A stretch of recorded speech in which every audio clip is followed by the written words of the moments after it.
Hearing my songs with an orchestra for the first time was amazing. I don't read or write music, so to kind of imagine those songs in that context is one thing, but then to actually get that happening, it was quite a feat, and it involved a lot of people a lot more able than myself to get that dream into reality. We chose about 10 emerging and established composers and arrangers to get the songs and really dig deep with them and turn them into something brand new. So I gave them a lot of creative freedom, and I really wanted them to explore the songs.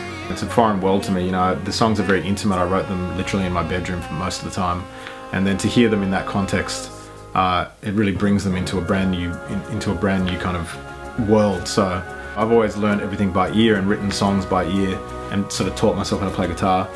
So to be performing in, you know, the company of the Sydney Symphony Orchestra, who's such acclaimed and trained musicians, was a really big deal for me. I was very much out of my league, and Chris Dragon, the conductor, really guided me through. You know, I didn't even really know that as the performer, the conductor was following me. I was treated as a soloist, and then the orchestra was following the conductor. So I didn't realise that I was kind of leading the whole thing, which was quite intimidating when you're talking about leading the Sydney Symphony Orchestra.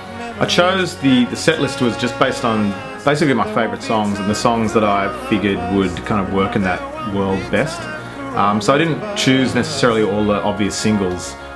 There were some pretty big exclusions actually, some of my biggest singles.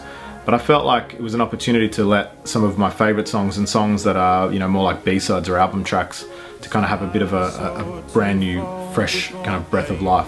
Performing at the Opera House is amazing. I've performed there a few times before, but it's very different in this kind of context. It's, you know, such an iconic venue, and then to be playing alongside such an iconic group as the Sydney Symphony Orchestra was definitely a career highlight for me. But if I speak to you of days upon the ocean, then I can speak to you of